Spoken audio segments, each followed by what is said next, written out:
sus manos y sus pies y reflejar su imagen. El otro día hablamos de que Jesús se encontró con muchos tipos de personas, de clases, pobres, ricos, muy pecadores, menos pecadores, muy religiosos, con un trasfondo de diferentes culturas incluso, ¿no? Pero vemos que algo siempre recibían del Maestro, ¿no? El que se acerca a Jesús con esa necesidad, con ese anhelo, porque creo que generalmente las personas nos acercamos a Dios a veces cuando nos va mal, como en este caso, pero no necesariamente. A algunos les va bien, pero sin embargo sienten esa inquietud de que algo tiene que ser respondido en sus vidas, ¿no? El otro día hablamos de Nicodemo, cómo Nicodemo se acercó a Jesús de noche y quiso hacerle algunas preguntas, porque estaba inquieto, ¿no?, en relación al testimonio de Jesús y su propia vida personal. Y vimos que recibió las respuestas necesarias. Este noble se acercó a Jesús porque tenía a su hijo enfermo, gravemente enfermo, y le rogó que le sanaría. Me llama la atención, no vamos a hablar de este hijo noble, solamente me llama la atención que Jesús dijo: si no haría milagros, ¿no creeríais? Muchos les preguntaron a Jesús, no solamente Jesús discernió que hay personas que solo creen a través de los milagros, ¿no? Pero discernió que muchas de las personas que se acercaban a él se acercaban solamente por una necesidad y por ver un milagro para creer. Como diciendo, reprochándoles, como diciendo: bueno, ¿y si no hago milagros no creeríais? No siempre vemos milagros en nuestra vida, pero eso no debe de quitar la fe y la confianza de un Jesús que es verdad, que vive y que realmente puede responder a nuestras necesidades, ¿no?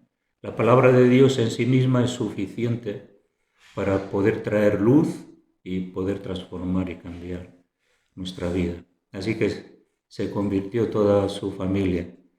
Tuvo que ver un milagro, ¿no? Es verdad que a veces nosotros tenemos que ver milagros, pero no necesariamente los milagros específicos para creer. Porque también hay otros milagros, como la creación, la vida misma, que se nos puede pasar desapercibido, ¿no? El don de la vida, los colores, el firmamento, las estrellas, esos son auténticos milagros que son suficientes para que nosotros pudiéramos creer. Pero bueno, vemos que Jesús le respondió a este conforme a su necesidad. Y el otro día hablábamos de eso, ¿no?, de que Jesús le respondió a Nicodemo conforme a su necesidad. No tuvo que hacer ningún milagro, solamente le tuvo que ministrar y hablar de una forma espiritual para que él conociera realmente su necesidad. Y vemos que el milagro ocurrió en él, el milagro del nuevo nacimiento. Es lo que necesitaba Nicodemo. Y nosotros necesitamos ese milagro, el milagro de la nueva vida, el nuevo nacimiento, ese nuevo nacimiento que necesitamos experimentar, necesitamos sentir, y que nos damos cuenta que algo falta en nuestro corazón y Jesús lo tiene para nosotros. Y hablábamos de ese nuevo nacimiento que tiene que ver con un nuevo comienzo de vida, que tiene que ver con nuevos criterios, nuevos deseos, nuevos afectos, nuevos objetivos, nuevos intereses, la nueva vida. Como un bebé viene a este mundo, tiene una nueva vida por delante, así que también la vida espiritual tiene que ver en el contexto y en otros aspectos también de vida espiritual que vamos aprendiendo, entendiendo, conociendo y asimilando. La importancia de para seguir en este tema que el otro día hablábamos, la importancia que tiene este encuentro de Jesús con Nicodemo es algo que tiene que ver con ese nacimiento espiritual y una de las doctrinas básicas del Nuevo Testamento, ¿no? Fundamentales de la fe cristiana. Sin el nuevo nacimiento no se puede ver el reino de Dios. Hablábamos de eso, ¿no? Si uno no nace de nuevo no puede entrar en el reino de Dios, ¿no? Nuestra naturaleza es una naturaleza corrompida, caída. Necesitamos recibir el Espíritu Santo, la palabra de Dios, para poder vivir la vida espiritual. En muchos animales se dice que hay como falsos embarazos, que hay animales que piensan que están embarazadas, las hembras, y empiezan a hincharse, ¿no? Empiezan a hincharse y luego de repente pues uno se da cuenta que no está embarazada, ¿no? El aldeano o el que tiene esa perrita. Son como embarazos psicológicos que el perro se piensa que está embarazado y se empieza a hinchar, ¿no? Lo que le ocurría a Nicodemo es que su religiosidad, que pensaba que con su religiosidad tenía vida. Y esa religiosidad no producía vida en absoluto. Todos venimos de diferentes trasfondos religiosos o culturales o cualquiera que sea la cosa, ¿no? Venimos de esos trasfondos donde pensamos que lo que estamos haciendo está bien, pero a la vez nos damos cuenta que no producen nada en nosotros. Y necesitamos esa nueva vida en Cristo, no solamente aparentar, sino que esté esa vida interior. Cuando una persona está embarazada enseguida se nota, ¿no? Y cuando viene el bebé se da cuenta que ha habido un proceso de embarazo antes del nacimiento, ¿no? Si todo va bien. Así el nuevo nacimiento es algo que nos permite entrar en el reino de Dios, ¿no? Y hay factores importantes, ¿no? La Biblia habla de la regeneración. La regeneración es como una nueva creación, es una transformación de la persona. Y Jesús le dice a Nicodemo que necesitas ser transformado, necesitas recibir esa nueva naturaleza, ese nuevo hombre. Y Efesios 4:24 nos dice, nos habla de esa naturaleza, ¿no?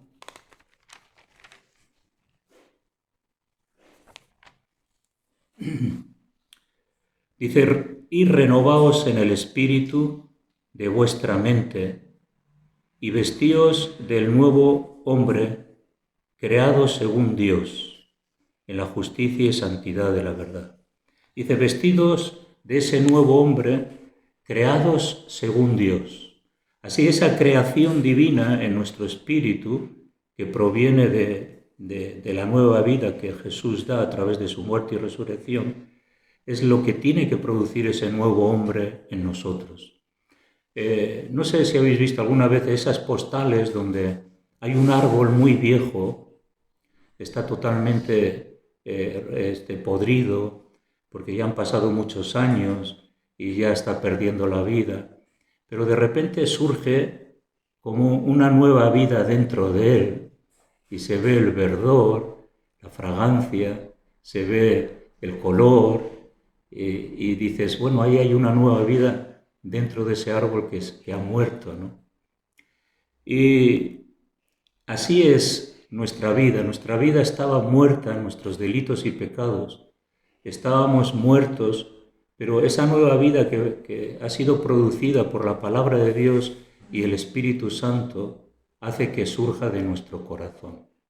Y hay tres factores que son importantes que entendamos, ¿no?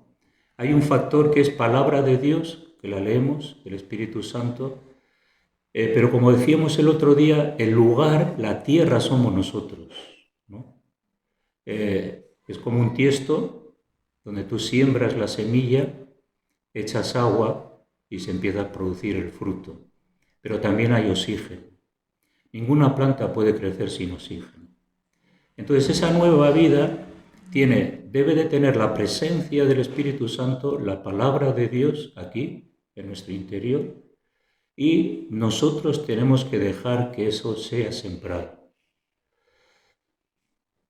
Hablábamos el otro día, ¿no?, de que ningún aldeano va a su tierra y se puede quejar de que no haya fruto si no ha sembrado. Ahora, si lo ha sembrado, pues bueno, puede esperar resultados. Pero si va a su tierra y se queja porque no hay fruto y no ha sembrado, pues no tiene por qué quejarse.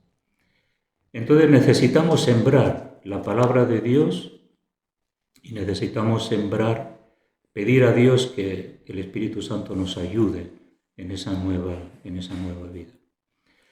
Tenemos ese nuevo hombre tiene que ser engendrado en nuestro interior. Y ese engendro es una nueva naturaleza divina, habla la Biblia. Tenemos la naturaleza divina, la Biblia, y esa naturaleza que es la vida de Dios. Esa plantita en medio de un tronco podrido es una nueva vida, con una nueva naturaleza diferente a la del tronco podrido que está ahí, ¿no? Entonces la Biblia dice que nosotros tenemos la naturaleza divina, segunda de Pedro 1:4 nos dice eso, ¿no?, que tenemos la naturaleza divina. Segunda de Pedro 1:4.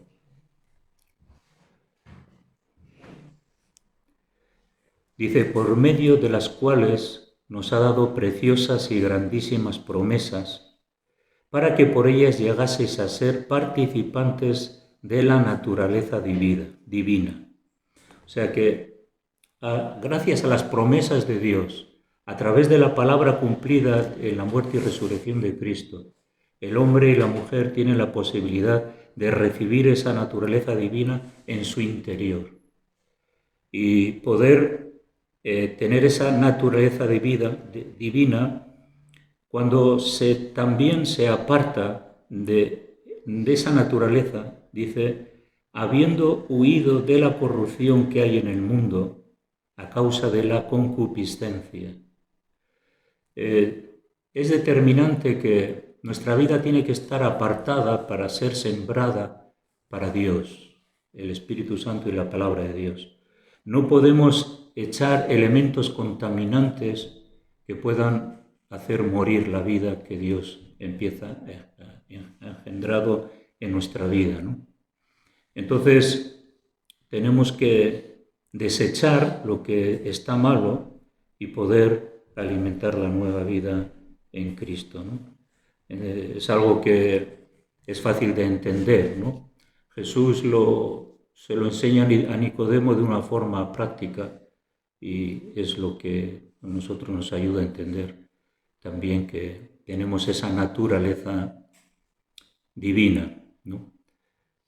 También no solamente Dios espera un nuevo hombre en nosotros, ese nuevo hombre que tiene que ver con esa naturaleza divina, sino también que la Biblia nos dice que como hemos sido engendrados, también somos hijos de Dios. Y eso es lo que Jesús le dice a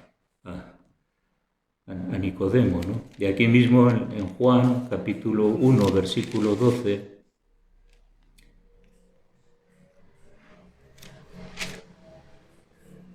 dice,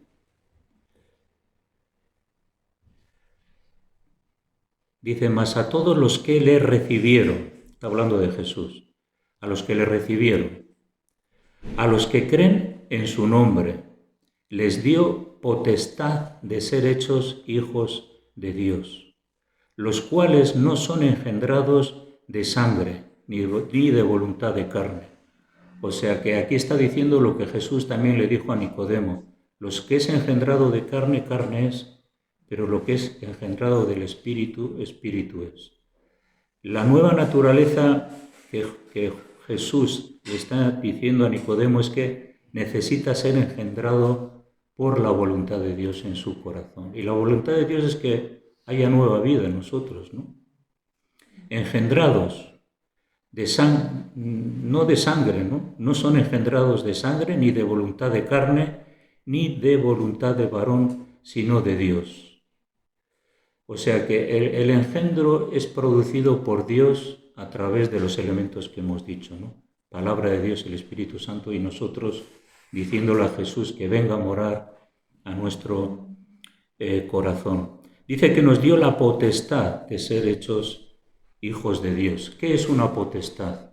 Claro, tiene que ver con un rango, un poder, ¿no? Tiene que ver con un estatus, porque cuando decimos ese es el hijo del rey, uy, qué potestad, ¿no? O es el hijo del alcalde o el hijo del presidente, o cualquier otro personaje público mundial que puede, mira, ese es el hijo de este y de aquel y del otro. Vaya, qué lugar, ¿no? Qué potestad, ¿no? Qué lugar. Entonces a nosotros el Señor nos ha dado potestad de ser hechos hijos de Dios, y no hay una potestad más elevada que esa. Ser llamados hijos de Dios es el lugar más alto que un hombre o una mujer pueden tener. Entonces nos ha dado ese poder, nos ha dado esa característica en la cual es un llamado realmente glorioso, ¿no? De tener esa potestad de ser llamados hijos de Dios. Así que cualquiera no puede ser llamado hijo de Dios, sino aquel que ha sido engendrado por Dios y tiene las características de Dios. Cuando vemos a un hijo, podemos decir, mira, se parece a su padre, ¿no? O tiene el color del pelo de su madre, o tiene características que se asemejan a su familia, y es una clara evidencia de que ha sido engendrado por ellos, ¿no? Las características del Hijo de Dios también se notan y se ven, ¿no? Y tiene características espirituales, que tiene que ver con su conducta, su forma de vivir, actuar, etcétera, etcétera. Si no somos regenerados, tampoco somos incapaces, ¿no? También de obedecer y agradar a Dios, porque el hombre natural en sí mismo no puede agradar a Dios, no tiene el poder. Pero Dios nos ha dado la potestad. Significa que nosotros tenemos el poder de Dios para vivir la vida espiritual como hijos de Dios. Si no tenemos el poder de Dios en nosotros, es difícil manifestar la vida espiritual de Dios en un mundo corrupto. Por eso dice que vosotros tenéis que huir de la corrupción que hay en este mundo. ¿Y cómo huir de la corrupción que hay en este mundo si tú no tienes el poder para decir no al pecado, al mundo y a tus propias concupiscencias o seducciones? Cosas que son malas, que no están bien. Entonces en Romanos 8, 7 vamos a leer que también Romanos 8, 7. Por eso que hay personas que piensan que son hijos de Dios por vivir una vida religiosa, pero no, la Biblia no enseña eso, ¿no? Somos hijos de Dios si realmente hemos nacido de nuevo y tenemos el Espíritu Santo en nuestro ser, ¿no?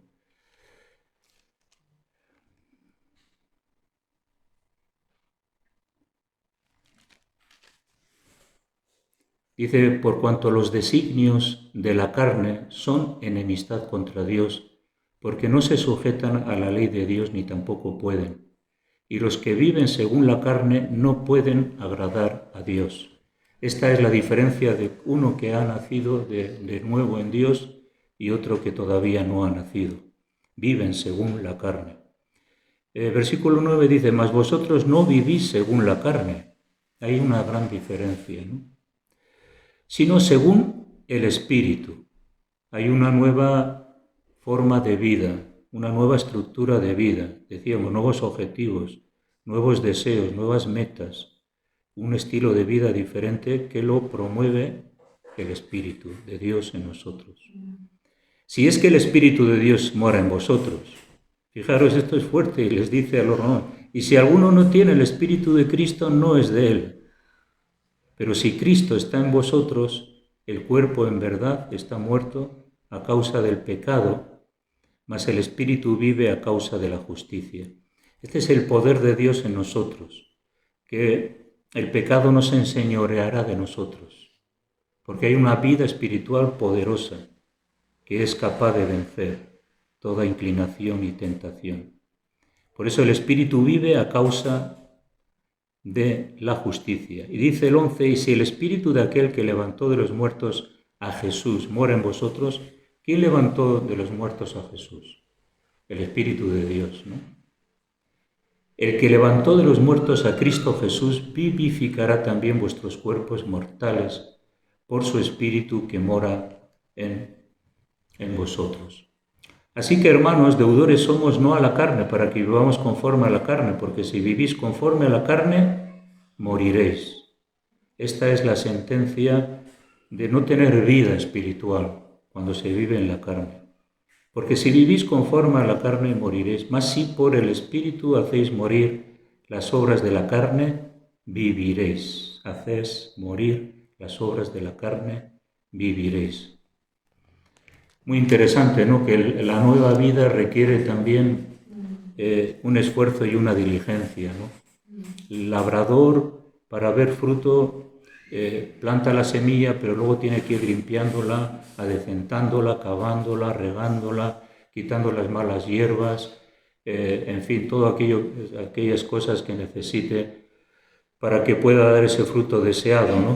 Entonces, una persona no regenerada no puede experimentar el reino de Dios. Por lo tanto, Nicodemo tuvo que darse cuenta que su religiosidad, ese falso embarazo de la religiosidad, no producía vida, solamente era apariencia, un hinchazón con apariencia, pero no con vida. Entonces, esa generación que reproduce, porque vimos que Nicodemo hubo cambios en su vida, ¿no? ¿Y qué vemos? Que esa regeneración produce arrepentimiento del pecado. Ese arrepentimiento es que se vuelve a Dios y pone su fe en Jesucristo como su Señor y Salvador, ¿no? Y es lo que cuando uno recibe esa transición de la vida y entonces aparta la vida antigua y empieza esa vida nueva de obediencia al Señor. Así que los que realmente hemos nacido de nuevo somos librados de la esclavitud del pecado y recibimos con gozo, con deseo, con buena disposición obedecer a Dios y seguir la dirección del Espíritu. Así que ya no estamos gobernados por la dirección de la carne. La carne está aquí y hay cosas legítimas, pero no podemos ser guiados por la carne, sino tenemos un concepto de vida espiritual que tenemos que ser guiados por el Espíritu para alcanzar los propósitos de Dios en nuestra vida. Y Dios como Padre lo que quiere es que nosotros como hijos prosperemos, ¿no? Y seamos bendecidos por esa obediencia.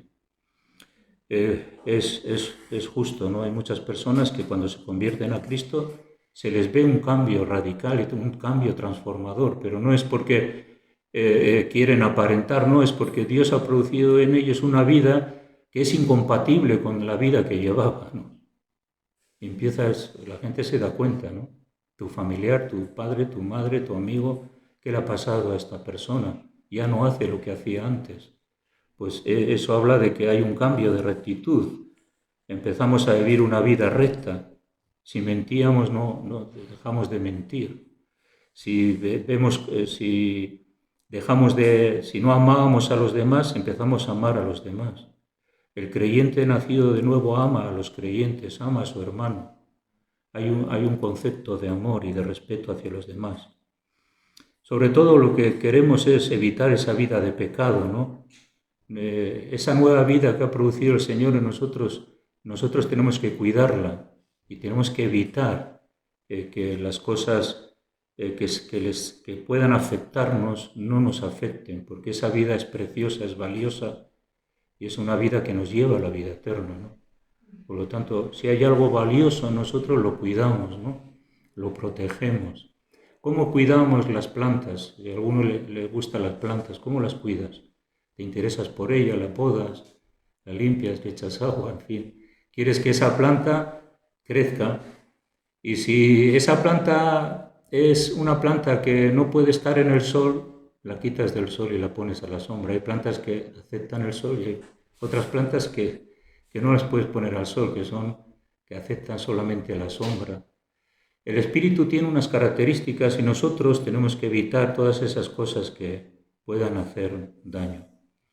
Y desde luego no amar el mundo, ¿no? La Biblia nos enseña que esa nueva vida es una vida que no ama al mundo, porque las cosas que hay en el mundo estropean, no se conjugan con la vida espiritual. Ni tampoco practicamos el pecado. Uno puede caer y uno puede hacer las cosas mal y uno puede fallar, pero el creyente no debe de practicar el pecado. ¿Qué es practicar el pecado? Es reiteradamente hacer cosas que sabes que están mal y no esforzarte por cambiar. Eso es lo que el Señor quiere, ¿no? Que nosotros no practiquemos el pecado. Es evidente, la Biblia nos enseña que si hemos sido nacidos de nuevo, ¿no? Ese deseo sincero y ese esfuerzo que debemos de poner en esa nueva vida, si dejamos de cuidarla y de protegerla, la podemos perder. Todos vemos esas plantas mustias, descuidadas, o esas cosas que no han sido protegidas, guardadas. Una pintura al sol se deteriora con el tiempo, el sol va comiendo la pintura. Y aquella pintura que había sido tan hermosa, tan bonita, por estar expuesta tanto al sol ha perdido su textura, su color y sus formas. Entonces también en nuestra vida tenemos que mantener, ¿no?, esa constante esfuerzo, ¿no?, en esa gracia, que mantener ese sincero deseo y esfuerzo victorioso para agradar a Dios y evitar el mal. Y esto es una tarea constante. Yo creo que esto es vital. Para perseverar en el tiempo y tener el vigor espiritual, tener la fuerza espiritual, es necesario que tengamos que cuidar nuestra vida espiritual, como cuidamos otros aspectos de nuestro cuerpo, ¿no? Cuidamos otros aspectos de nuestro cuerpo, porque queremos que estén bien, queremos que brillen, queremos que sean exaltados, que estén en debidas condiciones óptimas. Y así también la vida espiritual necesitamos cuidarla. Porque también se puede ir deteriorando y se puede ir perdiendo. Necesitamos esa dependencia del Espíritu Santo, pero tenemos la gracia de Dios que nos ayuda y la fortaleza, la potestad, el poder que Dios nos ha dado para enfrentar cualquier circunstancia.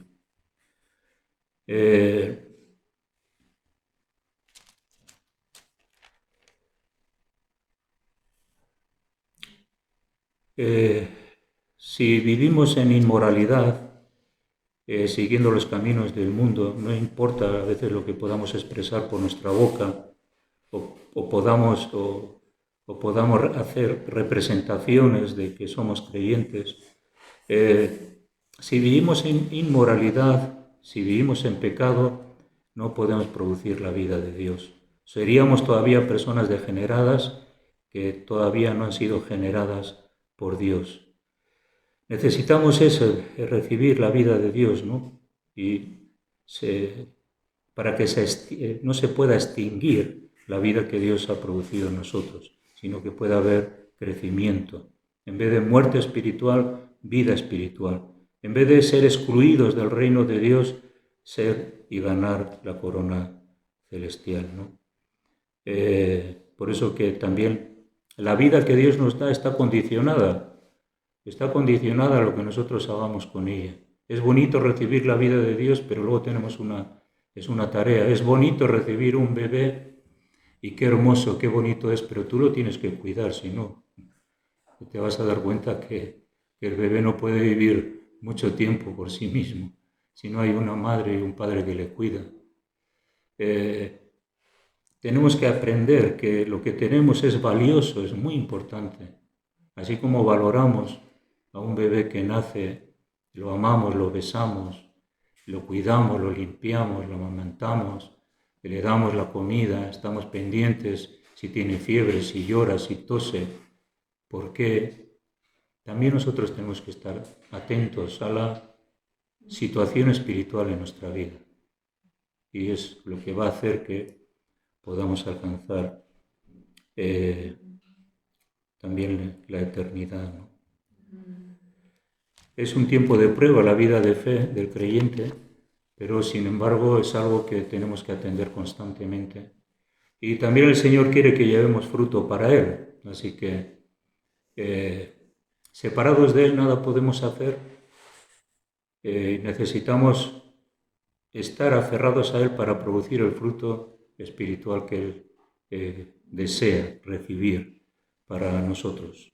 Jesús se entristeció con Israel, ¿no? Y él dijo, ¿cuántas veces quise que vendríais a mí, ¿no? Y no quisisteis? Y lo asemeja también a esa viña, ¿no? Que quiso recibir el fruto de ella, ¿no? Y no tenía nada. O a esa higuera que fue a comer fruto de la higuera y no tenía higos. Era solamente una serie de hojas, pero que no producieron nada.